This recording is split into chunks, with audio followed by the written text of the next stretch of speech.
Hey folks, Real Honesty with Jarmuth Lund. I'm Jarmuth Lund, and much like the last two women's-based shows that I've done, which check them out if you haven't, I really enjoy doing them. And again, shout out to @BelanaTweets for giving me the inspiration to do some more shows about women's wrestling. This is going to be a show that I thought about doing. Actually, I think a show thought about doing at the end of 2016 for 2017, and I might even done something similar, but. This is going to be 10 women WWE should sign in 2018. Now, this is as of, and I'm recording this the 25th of November 2017. So, as far as I know, they have not signed any of these women. So, this is just going to be my opinion, of course. And some of these are just a mixture of whether I think that they have potential to fit to WWE's style or whether I think they could bolster the NXT roster or bolster the main roster if they decide to bring up some right away.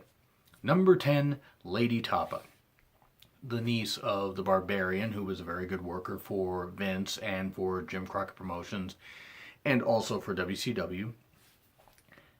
I think that I think there's something there. She certainly has improved in the last few years since her time on Impact Wrestling. She's someone that I could see being a pretty good monster heel. She's got good agility. Her ability has certainly gotten a lot better. And that's not knocking. I mean, any experience will always help somebody. I just think there's something there. I think there's a little flash, a little spark that I think with the proper nurturing could become, I mean, it's like the whole damn cliche. I mean, like whatever the cliche is, spark. Could ignite the flame or whatever. I think she could do really well. I'm not saying she's going to be like a multi-time women's champion. I think she could be a very good monster. Very good, well-booked monster. Better than Nia Jax, I must say that much. Top is better than Nia Jax. And she's got the blood in her business, and she seems to respect it. And hopefully she gets that chance. Hopefully she does. Number 9, Tessa Blanchard. Of course, if they sign Ricochet, they will probably sign Tessa Blanchard, as I believe they're dating. I think they are. Forgive me if I don't get all these couples right, but I think signing Tessa Blanchard would be a good idea. Now, should she get automatically called to the main roster, this kind of stuff, just based on her last name, Blanchard, obviously Tully Blanchard's daughter. And Tully Blanchard, of course, his father was in the business, Joe Blanchard.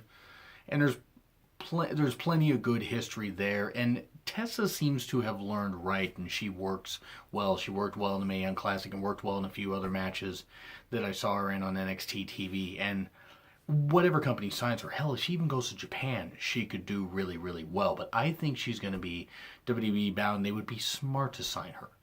That history and the fact that they could play off of her legacy, but she could build her own, and as long as she respects the business, comes up right and does well, I think she could be a good money player.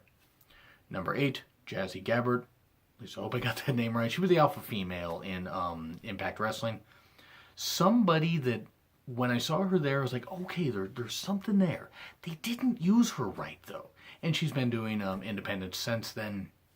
Was part of the Mae Young Classic and really, really good. Really good. And Abby Lath, by the way, Lath, I believe. She had a pretty good match with her. I think there's a world of potential with Jazzy Gabbert. She can be the type of monster that they wanted Shayna Baszler to be, because Jazzy can actually wrestle. She can actually wrestle and bump well and be a good monster, but actually feed right to the right talent and look a little vulnerable, but still come out looking beastly while her opponent doesn't look totally weak. So I think Jazzy Gabbert should absolutely be signed. There's good potential there. So hopefully she gets a chance. Hopefully she does. May never get called to the main roster. Or if she does, it may not be for long. I'm not sure what her age is. But I think that she could be just fine in NXT. Maybe a brief run on the main roster. But she needs a chance to be in WWE. It's not that every woman needs to be in WWE. In fact, I would be surprised if they signed half the women here on this list. But these are just some women that I would like to see in WWE at least get their shot, because a lot of women's wrestlers really work hard. Really work hard and they deserve to make the most money and be the most marketable and this kind of stuff. And WWE is a pretty damn big company, last time I checked. So hopefully these women get a chance. Hopefully Jazzy Gabbert gets her chance, and Mia Yim. I was impressed with her in the Mae Young Classic. I was impressed with her in Impact Wrestling.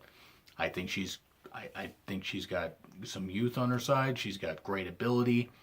Her and Gail Kim had a couple good matches in Impact Wrestling. I remember one in particular. I don't remember what episode of Impact it was on, but I remember it being pretty good. Give Mia Yim a chance. That's money right there. And if they can coax her out of retirement, number 6, Gail Kim. Now I know Gail retired and likely won't step back in the ring. But what if they could, say, they have her in a 3-way match at TakeOver Philly. Ember Moon, Peyton Royce, and Gail Kim. And Peyton Royce manages to pin Ember Moon and Peyton Gail Kim feud. Or if you just have Gail Kim face off against, get called up to the main roster, be a surprise entrant in the Women's Royal Rumble. Do well but get eliminated, and have a nice little run to the to Mania. And then put her in the Hall of Fame. Now I know she didn't have the best run in WWE, either run. But she did so much for women's wrestling. She really did. Okay, let's not talk necessarily about how things ended, where she retired as champion. She's not the first woman to retire as champion. Trish Stratus did, and a lot of people didn't really shit on her for it. Granted, it was before, social media really got out of control, because Twitter wasn't around in 06. But if WWE can convince her to come out of retirement and pay her good money, have her go from, say, the Women's Royal Rumble to Mania, and have, be part of a 6-woman tag or something like that. So she doesn't have to work a ton. She could possibly be even inducted into the Hall of Fame. I just think that's a good idea. I mean, I think they should sign her for nothing more than the Hall of Fame, but give her just a few more matches. Use her as an attraction. She could be used a little bit on TV if you want. But that way, even though she's, she wanted to retire, if they can coax her out of it and give her a nice little send-off for all that she's done for women's wrestling, I'd be all for it. I'd like to really know what you guys think of that in the comments. Or at least, tweet me on Twitter. But anyway, number 5, Santana Garrett. Why is she not signed? I mean, as far as I know, she has not been signed by WWE. And if she has, great, okay, she's off this list. But she should be signed. She should be getting a chance and gain a decent push. Santana Garrett has really, really improved. Really improved since her time in Impact Wrestling. Really improved in the ring there. Has improved since. Done well. I say give Santana Garrett a chance. Santana Gannett. I can talk. Santana Garrett. Give her a chance. She's really good. Number 4, Piper Niven. Why is she not signed? Sign her and a few others to the UK brand if you want to. And have her,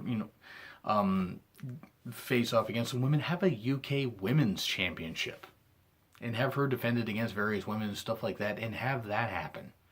Have that be part of some takeovers and stuff like that. Piper could be really good for that. She's good in the ring for being a monster heel, and yes, a bigger woman. But she can move, she can wrestle, she can work. She obviously has great agility. She obviously loves what she does. You could tell from her time in the Mae Young Classic. And from her time on WCPW, which check out her stuff on YouTube. I don't remember the exact cards she was part of, but she is really, really good. Really, really good. And I hope that they sign her. She deserves it. Number 3, to get her away from Impact, Rosemary. I was going to put Sienna on here. I'm going to go with Rosemary. I'm not saying that they need to have the exact character, but have it be like an alter ego-like thing. Rosemary could really, really be the different type of character. Her and Nikki Cross could have a great feud. Imagine that stuff. Whether it's in NXT or on the main roster. But I think Rosemary would be great to have in WWE. Now, obviously, with the state of Impact, who knows what's going to happen? Who knows how long her contract goes? I'm not going to, get into debate with that. But if she does decide to leave Impact, or if they decide to release her, or if there's a parting of the ways, and WWE can sign her in 2018, please do. She is an absolute money performer. She is very, very good. The very few times I've been able to actually get a chance to see her really, really wrestle, and not just in like 2-minute matches. She can really go, and's got that character on lockdown, and pardon the pun, for her whole TNA Impact Wrestling reference. Rosemary is really good. And if she wants to stay in Impact and do other stuff, great. But if WWE can sign her, they will have a great performer. Number 2, Veda Scott. Please sign Veda Scott. Please. Yes, I happen to have a big old crush on Veda Scott. She's gorgeous. I think she is. But she's a great talker. She is a very good worker. She's a great talker. She's a great heel manager. If they wanted to have her be a heel manager, if they want to have her almost in a Zelina Vega-like role, and by the way, Zelina Vega is another person that they need to, that you need to watch out for in NXT. And I mean, I know I should have put her on there, but I wasn't sure how often they were going to have her wrestle. Veda Scott could be a bit like that. And I'm saying a bit like because Zelina really has made her character her own and is doing great with Andrade Cien Almas. But Veda Scott, I've had eyes on Veda Scott for a while, and that sounds creepy. It's not meant to be. I just think that she deserves such a big shot. She really, really does. She really does. I don't know why WWE hasn't signed her. I don't know if it's because of injuries. I don't know if she has no desire to go there. I don't know. But if WWE can sign her, please sign Veda Scott. Please. I think Veda would do so well, especially given the chance. Have her be a manager/wrestler. She could get some people over because of her ability to talk. She can work pretty damn well. And yeah, sorry, she's easy on the eyes. I mean, that's like way down the list. But that's part of the reason why I like Veda Scott. Those 3 things, she can talk. She can talk really, really well. She can work. She obviously loves the business, and yeah, she's beautiful. Number 1, Toni Storm. I mean, that is wealth of potential right there. She's 21, 22, and she's already that good. And she's got the character down perfectly. She's great as a heel or a babyface. Yeah, she's gorgeous, obviously. I'm not saying that's obviously why they need to sign her, but she is obviously gorgeous. I mean, a lot of people would notice that. But Toni Storm, please sign her. Even a little more than Veda Scott. I mean, as much as I love Veda Scott, I almost wanted to put her number 1. I think Toni Storm is somebody you need to sign, because she is somebody that they could build around for about 10 years. I mean, she could be NXT Women's Champion by sometime in 2018, 2019. She could be main roster champion sometime in 2019. She would be absolute money. They could benefit so much from signing somebody like Toni Storm. So that's why I gotta say that. Those are 10 women I think WWE should sign in 2018. Yeah, I mentioned a couple others and stuff like that, but whatever. What are some women that you would like to see signed to WWE, either for the NXT brand or WWE main roster? Leave them in the comments, like, share, subscribe. Also, Twitter links in the description. It's been Real Honesty with John Rithlin. I'm John Rithlin. I will see you soon.